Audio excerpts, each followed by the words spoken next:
Assalamualaikum warahmatullahi wabarakatuh. Perkenalkan, nama saya Irfan Faisal, NIM channel 11171554. Jadi pada kesempatan kali ini saya akan melakukan keterampilan tentang bagaimana cara menyuluh yang baik kepada masyarakat dengan tema kutil atau Verruca vulgaris. Selamat siang Pak Idil. Siang. Ya, jadi perkenalkan ya Pak, saya Dr. Irfan yang kebetulan ditugaskan turun ke masyarakat untuk melakukan salah satu pelayanan kesehatan ya Pak, berupa penyuluhan kepada masyarakat. Jadi sebelumnya Bapak dengan nama siapa? Saya ini Aidil. Umur Bapak berapa? 28 tahun, 28 tahun. Apa pekerjaan Bapak sekarang?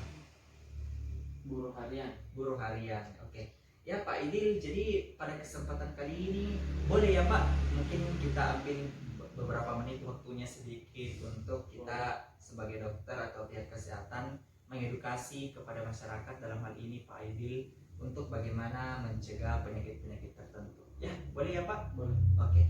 Jadi pada kesempatan kali ini Pak, saya sebagai dokter akan melakukan penyuluhan kesehatan tentang penyakit yang namanya Verruca vulgaris. Kita tahu Verruca vulgaris? Iya. Ya, betul. Karena biasanya masyarakat kenal dengan istilah kutil. Pasti tahu kutil kan? Iya, tahu. Nah, kutil. Kutil itu kayak gumpalan menyerupai daging yang biasanya kumpul daerah tangan atau kaki ya Pak. Saya kira Bapak sudah lihat. Bapak pernah lihat? Ya. Ya, nanti kita juga akan lihatkan dalam video pada kesempatan kali ini. Jadi kutil ini merupakan suatu penyakit ya Pak, penyakit yang tidak membahayakan kesehatan Pak. Sebenarnya tidak membahayakan kesehatan, tapi kenapa cukup mengganggu estetikanya Bapak, cukup mengganggu keindahan tubuhnya Bapak. Seandainya ada orang-orang tertentu yang terkena, pasti akan tidak percaya diri kan Pak. Misalkan kutil di tangan dilihat orang lain, pasti tidak akan percaya diri kan. Jadi makanya kita sebagai dokter akan melakukan pencegahan tersebut. Ya, jadi biasanya terjadi paling banyak terjadi pada tangan Pak, tangan, kaki, dan tidak menutup kemungkinan atau pada kondisi-kondisi tertentu mengenai juga daerah kelamin ya Pak. Oke, kita sebelum nanti saya akan putarkan video, sekarang saya akan putarkan video sambil menjelaskan ya tentang penyakit ini. Oke, kita sama-sama nonton.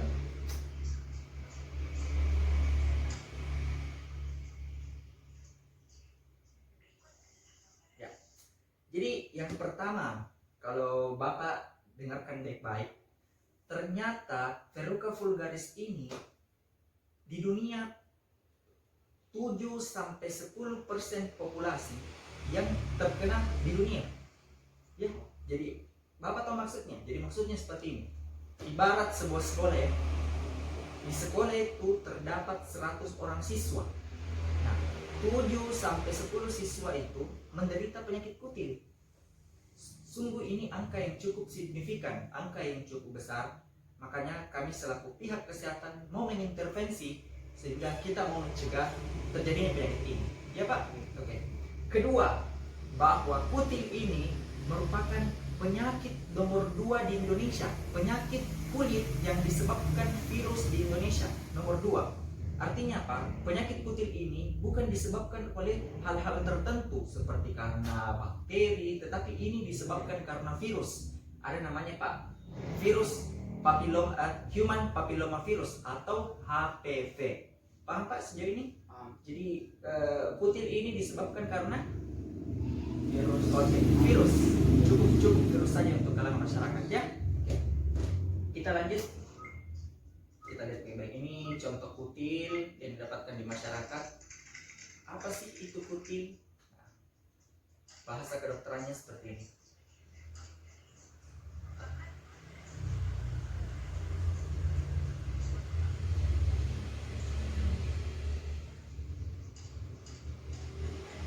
Oke. Tadi sudah dijelaskan bahwa human papilloma virus ini merupakan penyebab dari kutil atau Verruca vulgaris. Ya, katanya proliferasi. Jadi proliferasi itu udah bahasa kedokteran Pak. Kalau masyarakat kenal penebalan kulit.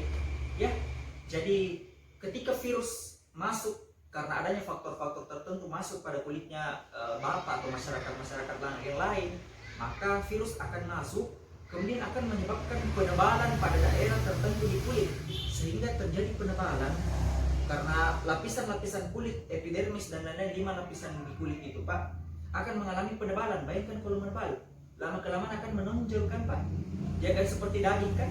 Nah makanya seperti itu, tadi gambar juga telah disediakan beberapa contoh penyakit kutil yang di dalam masyarakat ya. Jadi nah pertanyaannya, bagaimana sih cara masuknya? Jadi cara masuknya itu ini disebabkan karena pertama, kebersihan. Jadi higienitas. Kalau orang dari luar pulang ke rumah tidak cuci tangan, kalau mau tidur tidak cuci kaki, dan lain-lain, caranya cebo, atau kebersihannya itu tidak betul-betul dilatih, tidak betul-betul memperhatikan yang namanya kebersihan ya Pak. Itu namanya kebersihan, segala macam penyakit dapat dicegah dengan kebersihan ya. Itu yang pertama. Yang kedua, karena daya tahan tubuh. Daya tahan tubuh yang menurun cenderung dimasuki oleh segala jenis penyakit. Kalau daya tubuh tak meningkat baik, bagus, normal, maka penyakit itu dapat kita tangkis semua ya. Contoh misalkan, beda dengan daya tahan tubuhnya orang yang sering begadang, sering minum alkohol, merokok dan lain-lain, pasti akan mempengaruhi daya tahan tubuhnya. Pasti akan beda dengan orang yang sehat. Contoh orang yang sehat, rajin berolahraga, rajin konsumsi vitamin, sayur-sayuran, karbohidrat, protein, dan lain-lain. Itu semua kan meningkatkan daya tahan tubuhnya Bapak ya. Jadi seperti itu. Oke, kita lanjut.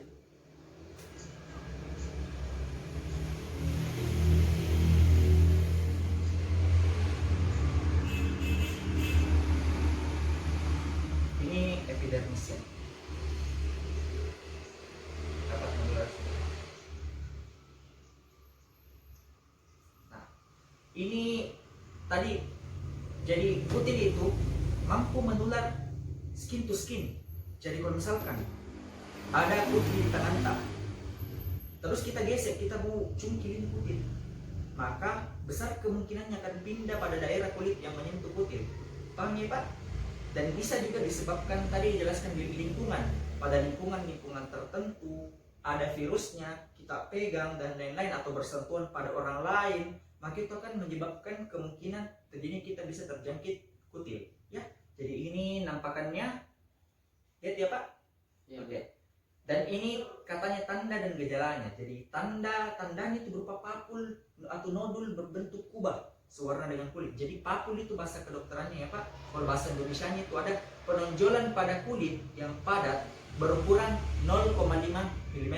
Itu papul. Kalau nodul lebih besar daripada 0,5 mm. Dan katanya permukaannya kasar. Kalau kita lihat betul-betul kasar, kapan? Ini disebabkan karena virus. Nah, ini predileksinya atau tempat tersering di tangan dan kaki ya. Atau gampangnya adalah seperti menyerupai daging yang menonjol. Oke, paham ya Pak? Oke. Kita next.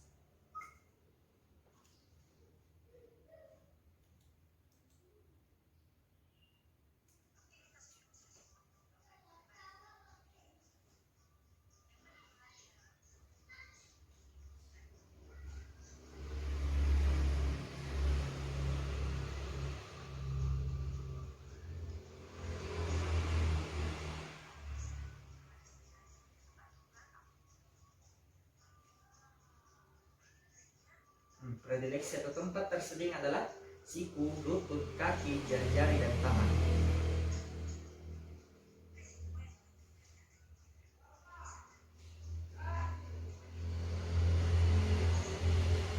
Oke, ya Pak. Jadi tadi dijelaskan bahwa sebenarnya itu kan sebelumnya di awal sudah dijelaskan bahwa tidak membahayakan kesehatan, kan? Karena cuma estetik, keindahan saja. Tetapi dari segi simptomatik atau sesuatu yang dirasakan di tubuh itu tidak ada demam, tidak ada menggigil, tidak ada batuk-batuk dan lain-lain, tidak ada sama sekali. Cuma segi estetika saja. Dan di sini faktor resiko yang dapat meningkatkan kejadian tersebut adalah pertama, tempat permandian umum. Apa maksudnya? Kira-kira kalau tempat permandian umum kenapa itu Pak? Kotor, banyak orang mandi di sana, kita tidak tahu bagaimana tipe kulitnya mereka, kebersihannya mereka, trauma itu Pak, kalau misalkan kita jatuh itu keluka, kena trauma tidak dibersihkan itu. Dan daya tahan tubuh, saya kira ini sudah dijelaskan, daya tahan tubuh yang lemah.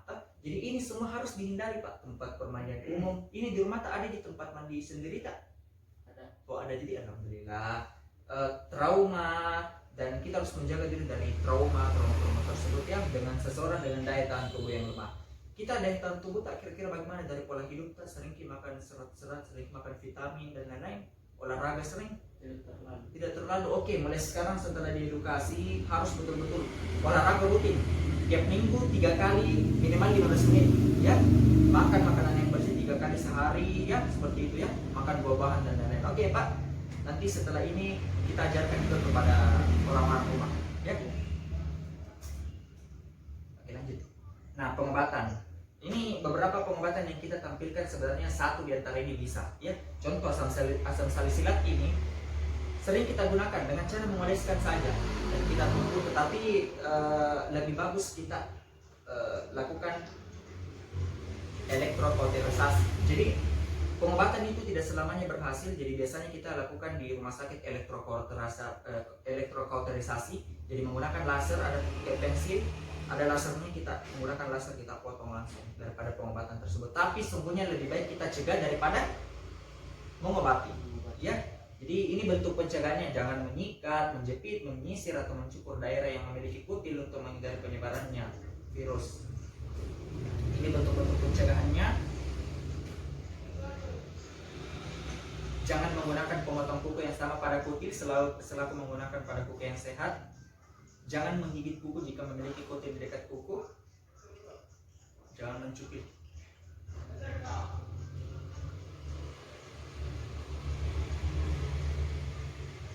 Jaga tangan agar kering sebisa mungkin, karena kutil lebih sulit untuk dikendalikan jika lembab.